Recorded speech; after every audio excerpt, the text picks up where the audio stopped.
தள்ளுபடி அத்தனை பேரும் அல்லும்படி 6 முதல் 60% வரை ஆடி தள்ளுபடியுடன் super Saravana stores, Chennai, Madurai, Kovai.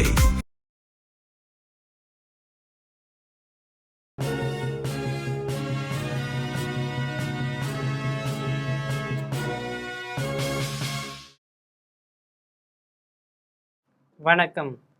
GeM செய்திகளுக்காக சதீஷ் ராஜகோபால். இந்திய நேரப்படி இரவு 8:30 மணி செய்திகள். முதலில் ஜெம் தலைப்பு செய்திகளை காணலாம். திமுக தலைவர் மு.க. ஸ்டாலின் கொண்டு வந்த முதலமைச்சர் காலை உணவு திட்டம் பெயர் மாற்றம்.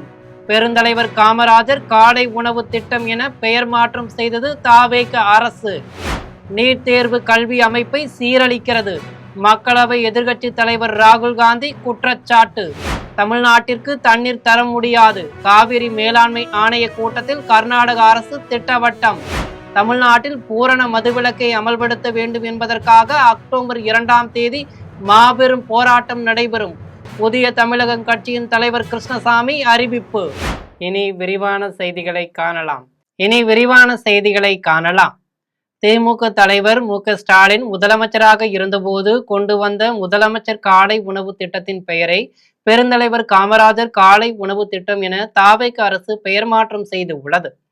கடந்த திமுக ஆட்சியில் 1ஆம் வகுப்பு முதல் 5ஆம் வகுப்பு வரை அரசு தொடக்க பள்ளிகளில் முதல்வரின் காலை உணவு திட்டம் கொண்டு வரப்பட்டது.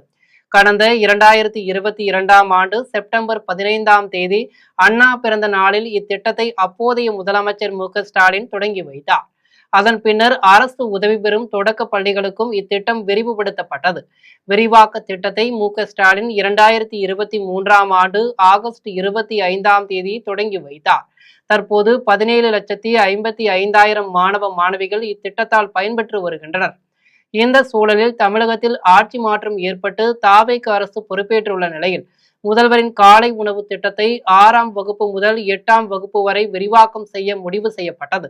இந்நிலையில் திமுக தலைவர் மு.க. ஸ்டாலின் முதலமைச்சராக இருந்தபோது கொண்டு வந்த முதலமைச்சர் காலை உணவு திட்டத்தின் பெயரை பெருந்தலைவர் காமராஜர் காலை உணவு திட்டம் என தாவேக அரசு பெயர் மாற்றம் செய்து உள்ளது. நீட் தேர்வு கல்வி அமைப்பை சீரழிக்கிறது என்று மக்களவை எதிர்க்கட்சி தலைவர் ராகுல் காந்தி குற்றம் சாட்டியுள்ளார். டெல்லியில் மக்களவை எதிர்க்கட்சி தலைவர் ராகுல் காந்தி செய்தியாளர்களை சந்தித்து பேசினார். அப்போது நமது மாணவர்கள் என்ன தவறு செய்தார்கள்? அவர்கள் அமைதியான முறையில் போராடுகிறார்கள், தங்கள் கோரிக்கைகளை முன்வைக்கிறார்கள். நியாயமான ஒரு கல்வி முறையை கேட்க அவர்களுக்கு உரிமை உண்டு. நீட் தேர்வு பல மாணவர்களின் உயிரை பறித்து உள்ளது. நீட் தேர்வால் மாணவர்கள் அளவற்ற மன அழுத்தத்திற்கு ஆளாகிறார்கள். கடைசி நிமிடத்தில் வினாத்தாள் கசிந்து விட்டது என்று அவர்களிடம் கூறப்படுகிறது. கடந்த 10 ஆண்டுகளில் 152 முறை நீட் வினாத்தாள் கசிந்து உள்ளது. வினாத்தாள் கசிவால் 5 கோடிக்கும் அதிகமான மாணவர்கள் பாதிக்கப்பட்டு உள்ளனர். நீட் தேர்வு பயிற்சிக்காக ஆண்டுக்கு 1,32,00,000 மக்கள் செலவழிக்கின்றனர். வினாத்தாள் கசிவு விவகாரத்தில் நரேந்திர மோடி அரசு இதுவரை ஒருவருக்கு கூட தண்டனை பெற்று தரவில்லை, ஒருவருக்கு கூட சிறை செல்லவில்லை என்று ராகுல் காந்தி தெரிவித்தார். மேலும் நீட் வினாத்தாள் கசிவு என்பது மத்திய அரசு எளிதாக அணுகக்கூடாது என்றும் முறைகேடுகளை அரசு தடுக்க வேண்டும். மத்திய கல்வி அமைச்சர் தர்மேந்திர பிரதான் தோல்வியடைந்து விட்டார், அவர் பதவி விலக வேண்டும் என்பது 100% நியாயமானது என்றும் கல்வி அமைப்பை சீரழித்த தர்மேந்திர பிரதான் ராஜினாமா செய்ய வேண்டும் என்ற மாணவர்களின் கோரிக்கையை ஆதரிக்கிறோம் எனவும் மக்களவை எதிர்க்கட்சி தலைவர் ராகுல் காந்தி தெரிவித்தார். தமிழ்நாட்டிற்கு தண்ணீர் தர முடியாது என்று காவிரி மேலாண்மை ஆணைய கூட்டத்தில் கர்நாடகா திட்டவட்டமாக தெரிவித்து உள்ளது.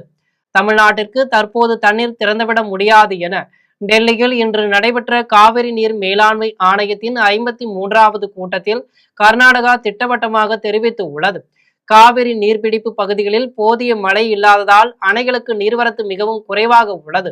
தற்போது இருக்கும் தண்ணீர் தங்களின் குடிநீர் தேவைக்கு மட்டுமே போதுமானது என்பதால் தமிழ்நாட்டிற்கு பாசனத்திற்கு தண்ணீர் தர வாய்ப்பில்லை என பிடிவாதம் காட்டியுள்ளது.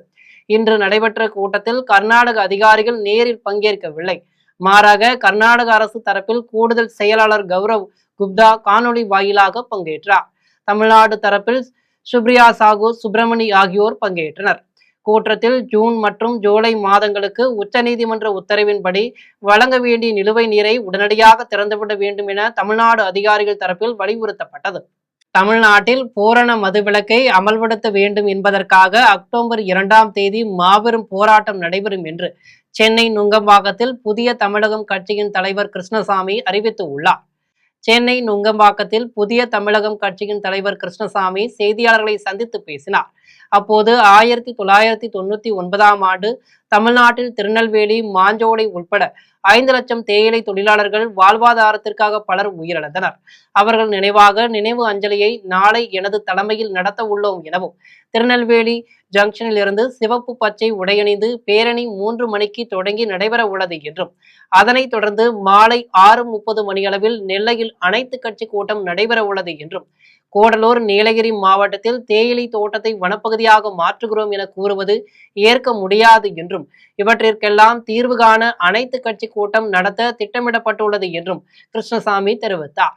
மேலும் தமிழ்நாட்டில் பூரண மதுவிலக்கை அமல்படுத்த வேண்டும் என வலியுறுத்தி பலமுறை போராட்டம் நடைபெற்று வருகிறது என்றும், முதலமைச்சர் ஜோசப் விஜய் ஆட்சிக்கு வந்து 2 மாதங்களாகியும் இதுவரை நடவடிக்கை எடுக்கப்படவில்லை எனவும், 717 டாஸ்மாக் கடைகள் மூடப்படும் என அறிவித்துள்ள நிலையில் முழுமையாக மூடப்படாமல் மணமகிழ் மன்றம் என்ற பெயரில் மதுக்கடைகள் திறக்கப்பட்டுள்ளது என்றும், தமிழ்நாட்டில் பூரண மதுவிலக்கை அமல்படுத்துவதுதான் சரியானதா எனவும், பூரண மதுவிலக்கை அமல்படுத்த வலியுறுத்தி அக்டோபர் 2ஆம் தேதி மிகப்பெரிய போராட்டத்தை நடத்த உள்ளோம் எனவும் புதிய தமிழக கட்சியின் தலைவர் கிருஷ்ணசாமி தெரிவித்துள்ளார். திருநெல்வேலி மாவட்டம் மாஞ்சோலை உட்பட 5 மாவட்டங்களில் 5 லட்சத்துக்கு மேற்பட்ட தேயிலை தோட்ட தொழிலாளர்களுடைய வாழ்வுரிமையை பாதுகாப்பதற்காக திருநெல்வேலியில் நடத்திய புதிய தமிழகம் கட்சியினுடைய பேரணியில் அன்றைய காவல்துறை நடத்திய தாக்குதலில் 17 பேர் தாமிரபரணி ஆற்றில் உயிரிழந்தார்கள். அவருடைய நினைவாக ஒவ்வொரு ஆண்டும் ஜூலை மாதம் 23ஆம் தேதி அன்று புதிய தமிழகம் கட்சியினுடைய சார்பாக எனது தலைமையில் நினைவு அஞ்சலி பேரணி நடத்துவது நாங்கள் தொடர்ந்து நடத்தி வருகிறோம். இந்த ஆண்டு, அதாவது 27வது நினைவு நிகழ்ச்சியை நாளை எனது தலைமையில் திருநெல்வேலி ஜங்ஷனிலிருந்து சிவப்பு பச்சை பேரணி உடையணிந்த எங்களுடைய தொண்டர்களுடைய பேரணி, மலரஞ்சலி பேரணி நாளை மாலை 3:30 மணிக்கு தொடங்கி 4:30 மணிக்கு உள்ளாக முடிவெடுக்கிறது. தமிழ்நாட்டில் உள்ள புதிய அரசிற்கு கால அவகாசம் தர வேண்டும் என்று கோவையில் துணை குடியரசுத் தலைவர் ராதாகிருஷ்ணன் தெரிவித்து உள்ளார். இந்திய குடியரசு துணைத் தலைவர் ராதாகிருஷ்ணன் கோவை மற்றும் திருப்பூர் மாவட்டங்களில் நடைபெறும் நிகழ்ச்சிகளில் பங்கேற்பதற்காக தனி விமானம் மூலம் கோவை சர்வதேச விமான நிலையம் வந்தடைந்தார். அவருக்கு தமிழக ஆளுநர் ராஜேந்திர விஸ்வநாத் அர்லேக்கர், கோவை மாவட்ட பொறுப்பு அமைச்சரும் பிற்படுத்தப்பட்டோர் நலத்துறை அமைச்சருமான சம்பத்குமார், மாவட்ட ஆட்சியர் பவன்குமார், மாநகர காவல் ஆணையாளர் கண்ணன் உள்ளிட்டோர் வரவேற்றனர். இதனைத் தொடர்ந்து இந்திய குடியரசு துணைத் தலைவர் செய்தியாளர்களை சந்தித்து பேசினார். அப்போது பிரசவ தாய்மார்களுக்கு முழுமையான வைத்தியத்தை தந்த முதல் மருத்துவமனை குப்புசாமி மருத்துவமனை, அதன் நர்சிங் கல்லூரி திறப்பிற்கு வருகை புரிந்துள்ளேன் என்றும், கோவைக்கு வருவது என்றாலும் தமிழகத்திற்கு வருவது என்றாலும் அது ஒரு தனி மகிழ்ச்சி என்றும் தெரிவித்தார். மேலும் டெல்லி மாணவர்கள் போராட்டம் குறித்தான கேள்விக்கு பதிலளித்த அவர், அது அரசியல் கேள்வி, அதற்குரிய பதிலை அரசியல் தலைவர்கள் அளிப்பார்கள் என்றும், மாணவர்கள் எப்போதும் தேசத்தின் பாதுகாப்பை பாதுகாப்பதற்கு ஒற்றுமையாக இருக்க வேண்டும் என்றும், ஒற்றுமையாக இருந்தால்தான் உலக அரங்கில் நம்முடைய குரல் ஒலிக்கும் என்றும் குடியரசு துணைத் தலைவர் ராதாகிருஷ்ணன் தெரிவித்தார். மாணவர்களுக்கான அறிவுரை என்ன சொல்லுங்க? எப்பொழுதும் ஒற்றுமையாக இருக்க வேண்டும். தேசத்தின் ஒற்றுமையை பாதுகாப்பதற்கு எல்லா மாணவர்களும் முன்வர வேண்டும். தேசம் ஒன்றாக இருந்தால் மட்டும்தான் உலக அரங்கிலே நம்முடைய குரல் எடுபடும். 6 சட்டமன்ற உறுப்பினர்கள் கட்சி தாவல் விவகாரத்தில் அனைத்து ஆவணங்களும் சபாநாயகரிடம் வழங்கப்பட்டுள்ளன என்றும், சட்டப்படி சபாநாயகர் நடவடிக்கை எடுப்பார் என நம்புகிறோம் என்றும் அக்ரி கிருஷ்ணமூர்த்தி மற்றும் தளவாய் சுந்தரம் ஆகியோர் தெரிவித்து உள்ளனர். சென்னை தலைமைச் செயலகத்தில் சபாநாயகர் ஜேசிடி பிரபாகரை சந்தித்து மனு அளித்த பின்னர் அதிமுக சட்டமன்ற உறுப்பினர்கள் அக்ரி கிருஷ்ணமூர்த்தி மற்றும் தளவாய் சுந்தரம் ஆகியோர் கூட்டாக செய்தியாளர்களை சந்தித்து விளக்கம் அளித்தனர்.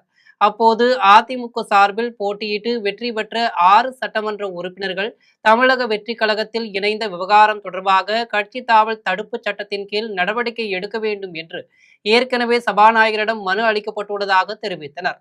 மேலும் அந்த மனு தொடர்பாக சபாநாயகர் சில விளக்கங்களை கோரியிருந்த நிலையில் அதற்கான அனைத்து ஆவணங்கள், கட்சியின் அரசியலமைப்பு விதிகள் மற்றும் தேவையான விளக்கங்கள் அடங்கிய மனுவை இன்று நேரில் வழங்கி உள்ளதாகவும், சட்டப்பேரவை விதிகளின்படி சபாநாயகர் உரிய நடவடிக்கை எடுப்பார் என்ற முழு நம்பிக்கை இருப்பதாகவும் தெரிவித்தனர்.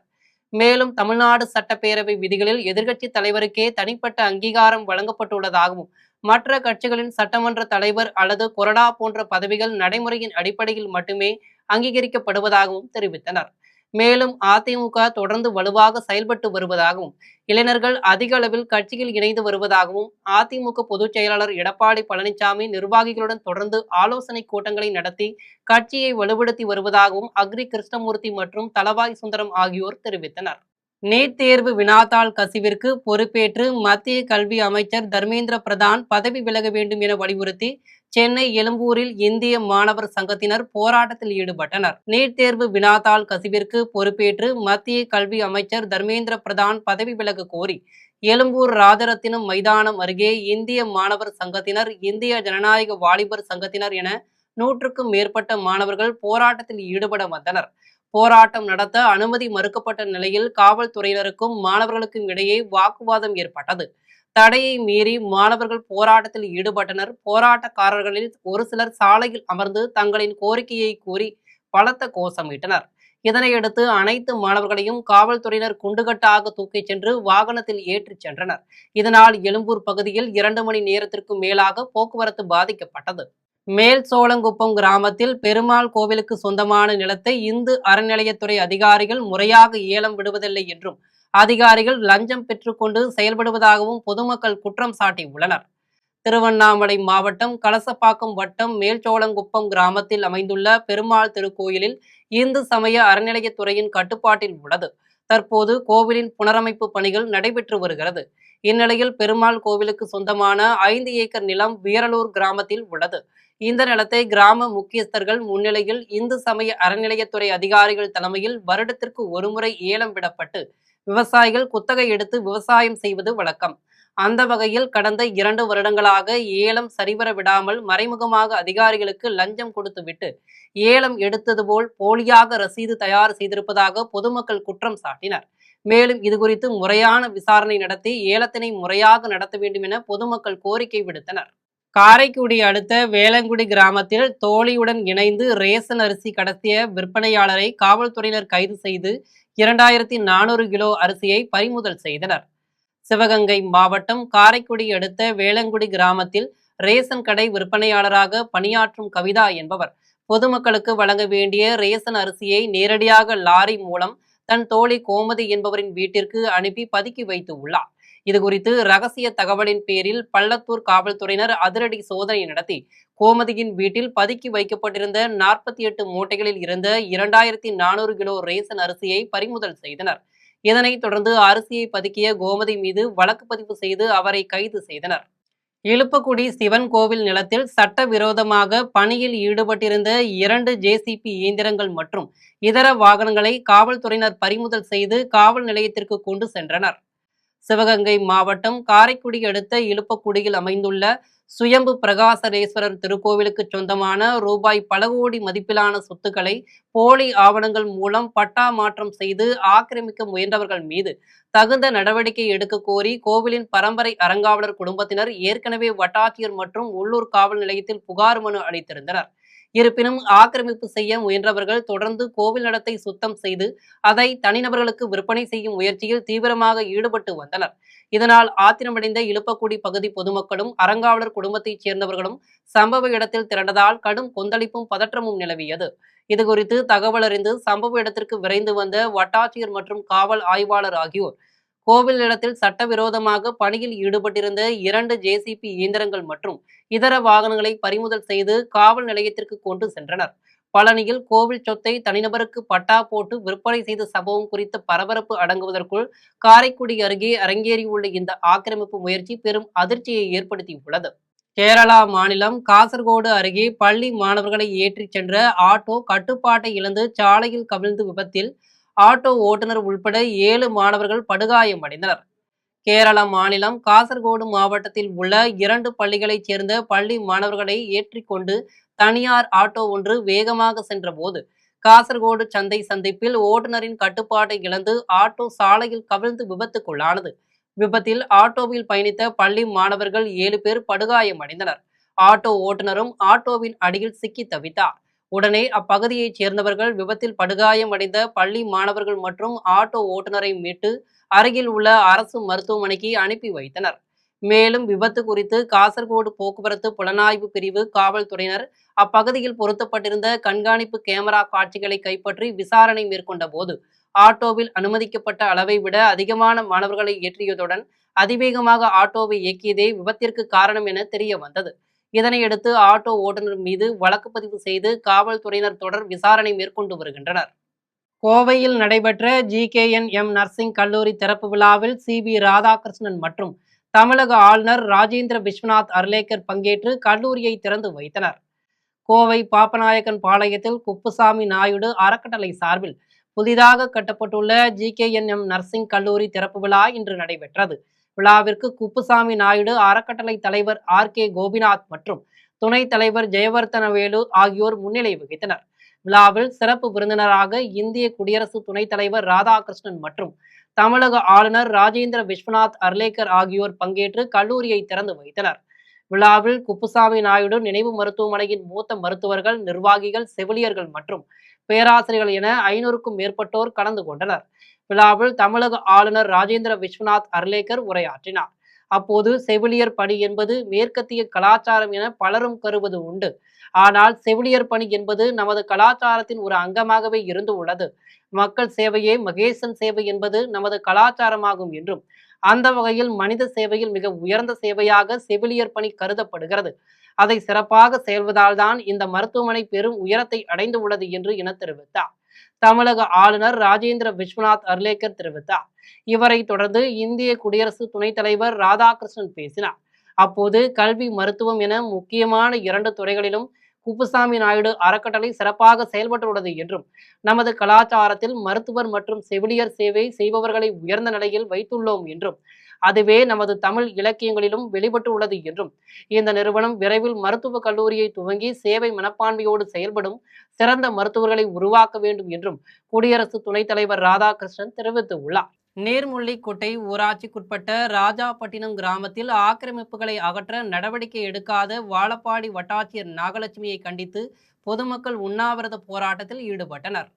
சேலம் மாவட்டம் வாழப்பாடி அடுத்த நீர்முள்ளிக்குட்டை ஊராட்சிக்குட்பட்ட ராஜாப்பட்டினம் கிராமத்தில் போயர் சமுதாயத்தைச் சேர்ந்த 120 குடும்பத்தினர் வசித்து வருகின்றனர். இந்நிலையில் இவர்களின் ஈமச்சடங்கிற்கு செல்லும் நீரோடை பாதையை 2 குடும்பங்கள் ஆக்கிரமித்து வீடுகள் கட்டி வசித்து வருவதாகவும் அப்பகுதியில் உள்ள பொது கிணற்றில் குப்பைகள் கொட்டப்படுவதாகவும் போயர் சமுதாய மக்கள் குற்றம் சாட்டினர். மேலும் ஆக்கிரமிப்புகளை அகற்றி பொது பயன்பாட்டு இடத்தை மீட்டு தர வேண்டுமென சேலம் மாவட்ட ஆட்சியரிடம் பலமுறை மனு அளித்தும் மாவட்ட ஆட்சியர் ஆக்கிரமிப்புகளை அகற்ற உத்தரவிட்டார். ஆனால் மாவட்ட ஆட்சியரின் உத்தரவை நடைமுறைப்படுத்தாமல் ஆக்கிரமிப்புகளை அகற்றாமல் வாழப்பாடி வட்டாட்சியர் நாகலட்சுமி காலதாமதம் செய்வதை கண்டித்து பொதுமக்கள் உண்ணாவிரத போராட்டத்தில் ஈடுபட்டனர். அருப்புக்கோட்டையில் நகராட்சி நிர்வாக இயக்குநரகம் தூய்மை பணியாளர்கள் மேம்பாட்டு திட்டம் சார்பில் தூய்மை பணியாளர்கள் மற்றும் அவர்களது குடும்பத்தினர்களுக்கான அரசு சேவைகள் வழங்கும் நலத்திட்ட முகாமை நகர்மன்ற தலைவர் சுந்தரலட்சுமி துவக்கி வைத்து நலத்திட்ட உதவிகளை வழங்கினார். விருதுநகர் மாவட்டம் அருப்புக்கோட்டை நகராட்சிக்குட்பட்ட பாரதி நகர் சமுதாய கூடத்தில் நகராட்சி நிர்வாக இயக்குநரகம் தூய்மை பணியாளர்கள் மேம்பாட்டு திட்டம் சார்பில் தூய்மை பணியாளர்கள் மற்றும் அவர்களது குடும்பத்திற்கு அரசு சேவைகள் வழங்குவதற்கான நலத்திட்ட முகாம் நடைபெற்றது.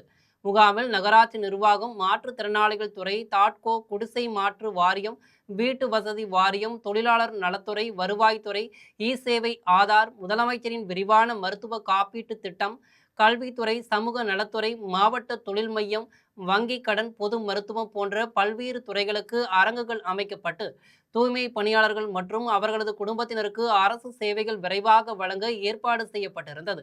இதேபோன்று காசநோய் கண்டறியும் சிறப்பு முகாம் அமைக்கப்பட்டு உடனுக்குடன் எக்ஸ்ரே எடுக்கப்பட்டு காசநோய் பரிசோதனை மேற்கொள்ளப்பட்டது. முகாமினை அருப்புக்கோட்டை நகராட்சியின் நகர்மன்ற தலைவர் சுந்தரலட்சுமி துவக்கி வைத்தார். அதன் பின்னர் முகாமில் பயனடைந்த தூய்மை பணியாளர்களுக்கு உடனுக்குடன் நலத்திட்ட உதவிகள் வழங்கினார். முகாமில் 100க்கும் மேற்பட்ட தூய்மை பணியாளர்கள், அவர்களது குடும்பத்தினர்கள் ஏராளமானோர் கலந்து கொண்டு பயன்பெற்றனர். முகாமிற்கான ஏற்பாடுகளை நகராட்சி சுகாதாரத்துறை அதிகாரிகள் செய்திருந்தனர். காங்கிரஸ் கட்சியின் நாடாளுமன்ற உறுப்பினர் ராகுல் காந்தி மற்றும் பிரியங்கா காந்தி ஆகியோர் கைது செய்யப்பட்டதை கண்டித்து ஸ்ரீபெரும்புதூரில் காங்கிரஸ் கட்சியினர் கண்டன ஆர்ப்பாட்டத்தில் ஈடுபட்டனர். நீட் தேர்வு வினாத்தாள் கசிந்தது தொடர்பாக டெல்லியில் பிரதமர் அலுவலகத்தை முற்றுகையிட முயன்றபோது ராகுல் காந்தி, பிரியங்கா காந்தி கைது செய்யப்பட்டதை கண்டித்து நாடு முழுவதும் காங்கிரஸ் கட்சியினர் கண்டன ஆர்ப்பாட்டத்தில் ஈடுபட்டு வருகின்றனர். அதன்படி காஞ்சிபுரம் மாவட்டம் ஸ்ரீபெரும்புதூர் பேருந்து நிலையம் அருகே நாடாளுமன்ற எதிர்க்கட்சித் தலைவர் ராகுல் காந்தி, பிரியங்கா காந்தி ஆகியோர் கைது செய்யப்பட்டதை கண்டித்து காங்கிரஸ் கட்சியினர் கண்டன ஆர்ப்பாட்டத்தில் ஈடுபட்டனர். அப்போது நீட் தேர்வை முழுமையாக ரத்து செய்ய வேண்டும், மத்திய கல்வித்துறை அமைச்சர் தர்மேந்திர பிரதான் பதவி விலக வேண்டும் என வலியுறுத்தி கண்டன கோஷங்களை எழுப்பினர். இதனைத் தொடர்ந்து ஆர்ப்பாட்டத்தில் ஈடுபட்டவர்கள் திடீரென சாலை மறியலில் ஈடுபட்டனர். அப்போது ஸ்ரீபெரும்புதூர் காவல்துறையினர் பேச்சுவார்த்தை நடத்தியும் தொடர்ந்து சாலை மறியல் போராட்டத்தில் ஈடுபட்டனர். இதனையடுத்து 50க்கும் மேற்பட்ட காங்கிரஸ் கட்சியினரை காவல்துறையினர் கைது செய்து பேருந்தில் ஏற்றிச் சென்று தனியார் மண்டபத்தில் தங்க வைத்தனர். சாலை மறியல் போராட்டத்தினால் போக்குவரத்து பாதிக்கப்பட்டது. செங்கம் அருகே பழைய குயிலம் கிராமத்தில் நடைபெற்ற 2ஆம் ஆண்டு எருது விடும் விழாவில் காளையின் உரிமையாளர்களுக்கு ரொக்கப்பரிசு மற்றும் வீட்டு உபயோகப் பொருட்கள் வழங்கப்பட்டது. செங்கம் அடுத்த பழைய குயிலம் கிராமத்தில் ஊர் பொதுமக்கள் மற்றும் விழா குழுவினர் சார்பில் 2ஆம் ஆண்டு எருது விடும் விழா நடைபெற்றது. விழாவில் சிறப்பு அழைப்பாளராக பங்கேற்ற செங்கம் சட்டமன்ற உறுப்பினர் வேலு, ஒன்றிய செயலாளர்கள் மற்றும் கழக நிர்வாகிகளுக்கு விழா குழுவினர் மேலதாள வாத்தியங்கள் முழங்க பட்டாசு வெடித்து மலர் மாலை மற்றும் சால்வை அணிவித்து உற்சாக வரவேற்பு அளித்தனர். விழாவில் திருவண்ணாமலை, கிருஷ்ணகிரி, தருமபுரி, வேலூர் உள்ளிட்ட மாவட்டங்கள் மற்றும் குயிலம் கிராமத்தின் சுற்றுவட்டார பகுதிகளைச் சேர்ந்த 300க்கும் மேற்பட்ட அலங்கரிக்கப்பட்ட காளைகள் பங்கேற்றன. வீதியில் சீறி பாய்ந்து ஓடிய காளைகளை மாடுபிடி இளைஞர்கள் அடக்க முயன்ற காட்சிகளை சிறப்பு அழைப்பாளர்கள் உள்பட ஆயிரக்கணக்கான பொதுமக்கள் உற்சாகத்துடன் கண்டுகளித்து கரகோஷம் எழுப்பினர். அதனைத் தொடர்ந்து போட்டியில் காளைகளை அடக்கிய இளைஞர்களுக்கு இருசக்கர வாகனம், 4 எலக்ட்ரிக் பைக்குகளும், 120 காளைகளின் உரிமையாளர்களுக்கு ரொக்க பரிசுகள் மற்றும் பல்வேறு வீட்டு உபயோகப் பொருட்களும் வழங்கப்பட்டன. கெங்கவள்ளி அருகே அரசு டாஸ்மாக் கடையை அகற்ற வேண்டும் என வலியுறுத்தி டாஸ்மாக் கடையை முற்றுகையிட்டு கடையை திறக்க விடாமல் பொதுமக்கள் தர்ணா போராட்டத்தில் ஈடுபட்டனர். சேலம் மாவட்டம் கெங்கவள்ளி அடுத்த தம்மம்பட்டி வாரச்சந்தைக்கு செல்லும் சாலையில் அரசு டாஸ்மாக் கடை செயல்பட்டு வருகிறது. இப்பகுதியில் 500க்கும் மேற்பட்ட குடும்பத்தினர் வசித்து வருகின்றனர். மேலும் இந்த சாலை பல்வேறு கிராமங்களுக்கு முக்கிய பிரதான சாலையாக இருந்து வரும் நிலையில் சாலை வழியாக பொதுமக்கள், பெண்கள், பள்ளி மாணவிகள் அதிக அளவில் சென்று வருகின்றனர். அப்போது மதுபோதையில் உள்ளவர்கள் பெண்கள் மற்றும் மாணவிகளுக்கு தொந்தரவு செய்து வருகின்றனர். இதனால் பாதிக்கப்பட்ட அப்பகுதியைச் சேர்ந்த பொதுமக்கள் 100க்கும் மேற்பட்டோர் அரசு டாஸ்மாக் கடையை அகற்ற வேண்டும் என வலியுறுத்தி கடை முன்பு அமர்ந்து தர்ணா போராட்டத்தில் ஈடுபட்டனர். இதுகுறித்து தகவல் அறிந்து சம்பவ இடத்திற்கு வந்த தம்மம்பட்டி காவல்துறையினர் பொதுமக்களுடன் பேச்சுவார்த்தையில் ஈடுபட்டனர். இருந்தபோதும் பல மணி நேரம் டாஸ்மாக் கடையை திறக்க விடாமல் பொதுமக்கள் தொடர்ந்து போராட்டத்தில் ஈடுபட்டு வந்த நிலையில் சேலம் டாஸ்மாக் உதவி மேலாளர் சரவணகுமார் பொதுமக்களிடம் பேச்சுவார்த்தையில் ஈடுபட்டு 1 மாத காலத்திற்குள் கடையை அப்புறப்படுத்திக் கொள்வதாக உறுதியளித்ததன் பேரில் போராட்டக்காரர்கள் அனைவரும் கலைந்து சென்றனர். கம்ப்ளைண்ட் கொடுத்துட்டோம். இதுவரை எந்த ஒரு நடவடிக்கையும் இல்லை. இதே 2 மாதத்துக்கு முன்னாடி ஒரு பெண்கள்லாம் திரண்டு இங்கே போராட்டம் பண்ணாங்க. அவங்க அப்போ வந்து டிஎஸ்பி சார் வந்து டாஸ்மாக் டிஎம்கிட்ட பேசி 15 நாளில் கடையை நாங்கள் வேற எங்கேயாவது அகற்றிடுறோம், வேற இடத்த பார்த்து ஷிஃப்ட் பண்ணிடுறோம் அப்படின்னாங்க. மறிக்கிறாங்க ரோட்ல, நடு ரோட்ல நிற்கிற வண்டி ஃப்ரீயா போக முடியல, வர முடியல, சந்தைக்கே எங்களால் போக முடியல, வர முடியல, ரொம்ப கஷ்டமா இருக்கு. முதலமைச்சர் அவர்கள் கொஞ்சம் நடவடிக்கை எடுத்து எங்களுக்கு பாதுகாப்பு கொடுக்க மாதிரி, கடை மாற்றி கொடுக்க மாதிரி 56 கடை மாற்றி கொடுக்க. ஊத்துக்கோட்டையில் செயல்படும் நாடார் சங்கத்தை இரு பிரிவினர் உரிமை கோருவதால் பரபரப்பு நிலவியது. திருவள்ளூர் மாவட்டம் ஊத்துக்கோட்டையில் கடந்த 50 வருடங்களுக்கு மேலாக செயல்பட்டு வரும் நாடார் சங்கத்தில் 190க்கும் மேற்பட்டோர் உறுப்பினர்களாக உள்ளனர். இந்நிலையில் இன்று நடைபெற்ற மாதாந்திர கூட்டத்தில் தற்போதைய தலைவர் பரமசிவம் சரியான முறையில் கணக்கு வழக்குகளை காண்பிக்காததால் செயலாளர் தங்கக்குமார் தலைமையில் புதிய நிர்வாகிகள் தேர்ந்தெடுக்கப்பட்டு சங்கம் செயல்பட்டு வரும் என அறிவிப்புகள் ஒட்டப்பட்ட நிலையில் சங்க தலைவர் பரமசிவம் ஊத்துக்கோட்டை நாடார் சங்கத்திற்கு சொந்தமான பெருந்தலைவர் காமராஜர் திருமண மண்டபத்தை பூட்டிவிட்டு பாதுகாப்பு பணியில் இரவு காவலர் ஒருவரை நியமித்து உள்ளார். ஆனால் இரவு காவலரை மீறி பூட்டை உடைத்து செயலாளர் தலைமையிலான புதிய நிர்வாகிகள் திருமண மண்டபத்தின் கீழ்தளத்தில் அமர்ந்து உள்ளனர். இதேபோன்று தலைவர் பரமசிவம் தலைமையிலான உறுப்பினர்கள் திருமண மண்டபத்தின் மேல்தளத்தில் அமர்ந்து உள்ளனர். இதனால் இரு பிரிவினருக்கும் இடையே சண்டை ஏற்படும் அபாயம் ஏற்பட்டுள்ள நிலையில் காவல் நிலையத்தில் புகார் அளிக்கப்பட்டது. புகாரின் பேரில் முறைப்படி அரசு அதிகாரிகள் தலைமையில் சங்கத்தை நடத்த வழிவகை செய்யப்படும் என காவல்துறையினர் உறுதியளித்து உள்ளனர். இந்நிலையில் இது தொடர்பாக ஊத்துக்கோட்டை நாடார் சங்க தலைவர் பரமசிவம் செய்தியாளர்களிடம் தெரிவிக்கையில், அவர் சரிவர நிர்வாகத்துக்கு ஒத்துழைக்காத காரணத்தினால அவருக்கு முறைப்படி அவருக்கு விளக்கம் கேட்டு நோட்டீஸ் அனுப்பப்பட்டது. அந்த விளக்கம் கேட்டு அனுப்பப்பட்ட நோட்டீஸ்க்கு அவர் பதில் கொடுக்காமலே தானா நிர்வாகத்தில் கையில் எடுத்துக்கொண்டு இப்போ லைவ்ல இருக்கிறது 190 உறுப்பினர். காரணியில் வீடு தீப்பிடித்து எரிந்ததால் பாதிக்கப்பட்ட பாஜக கிளை செயலாளர் குடும்பத்தினருக்கு பாஜக தேசிய சிறுபான்மையினர் பிரிவு செயலாளர் வேலூர் சையது இப்ராஹிம் நேரில் சந்தித்து ஆறுதல் தெரிவித்து உள்ளார். திருவள்ளூர் மாவட்டம் கோடுவெளி ஊராட்சிக்குட்பட்ட காரணி கிராமத்தில் கூலி தொழிலாளி செந்தில் என்பவர் தனது மனைவி சரிதா மற்றும் மகள் மீரா, மகன் சுனில் ஆகியோருடன் வசித்து வருகிறார். இவர் பாஜகவின் கிளை செயலாளராகவும் உள்ளார். இந்நிலையில் கோடுவெளி ஊராட்சி செயலர் உமாநாத் உத்தரவின் பேரில் சேகரிக்கப்பட்ட குப்பைகளை செந்தில் வீட்டின் அருகே கொட்டி தூய்மை பணியாளர்கள் தீ வைத்து எரித்தனர். அப்போது குப்பை எரிக்கப்பட்ட தீப்பொறி செந்தில் வீட்டின் மீது விழுந்ததில் குடிசை வீடு மளமளவென தீப்பிடித்து எரிந்தது. உடனே அப்பகுதி மக்கள் மற்றும் செங்குன்றம் தீயணைப்பு வீரர்கள் தீயை அணைத்தனர். இருப்பினும் குடிசை வீட்டிலிருந்த டிவி, மின்விசிறி, கட்டில், பீரோ, சீட்டு பணம் ரூபாய் 95,000, 6 சவரன் தங்க நகைகள், உடைகள், ஆதார் கார்டு, பள்ளி சான்றிதழ்கள், ரேசன் அட்டை உள்ளிட்டவைகள் தீயில் எரிந்து நாசமானது.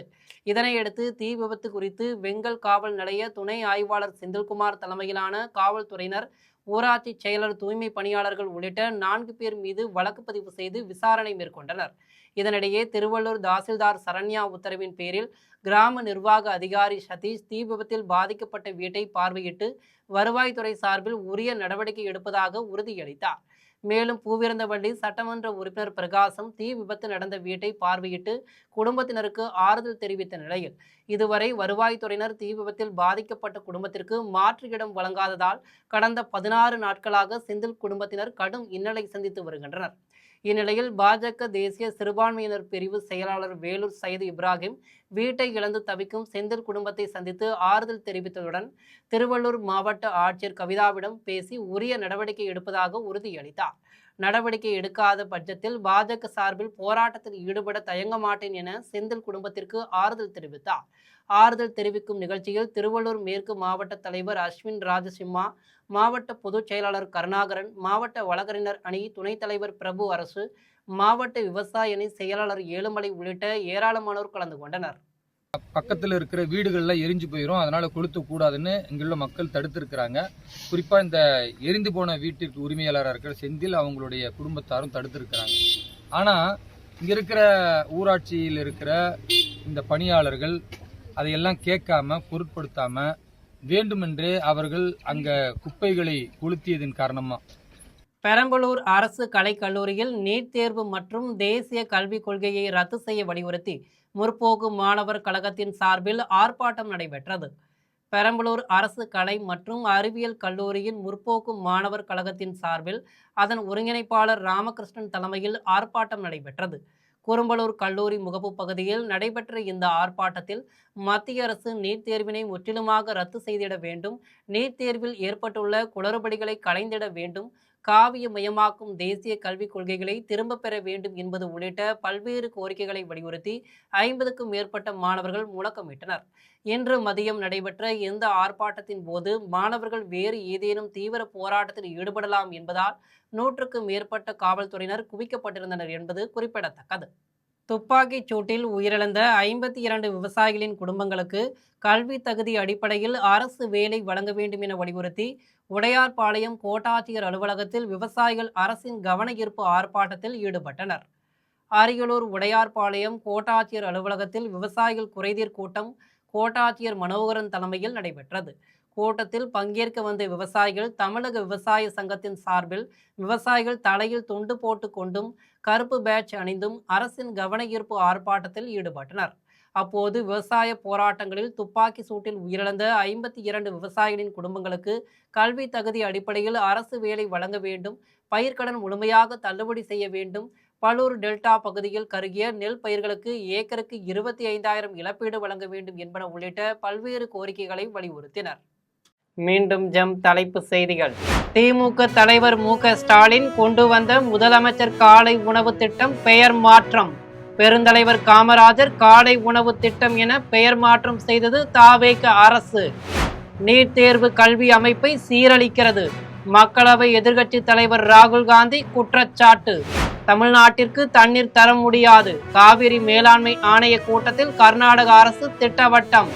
தமிழ்நாட்டில் பூரண மதுவிலக்கை அமல்படுத்த வேண்டும் என்பதற்காக அக்டோபர் 2ஆம் தேதி மாபெரும் போராட்டம் நடைபெறும். புதிய தமிழகம் கட்சியின் தலைவர் கிருஷ்ணசாமி அறிவிப்பு. இத்துடன் ஜெம் செய்திகள் நிறைவடைகின்றன. மீண்டும் ஜெம் செய்திகள் இரவு 12 மணிக்கு. உடனுக்குடன் செய்திகளை காண gemlive.tv என்ற இணையதளத்தில் இணைந்திருங்கள். நன்றி, வணக்கம்.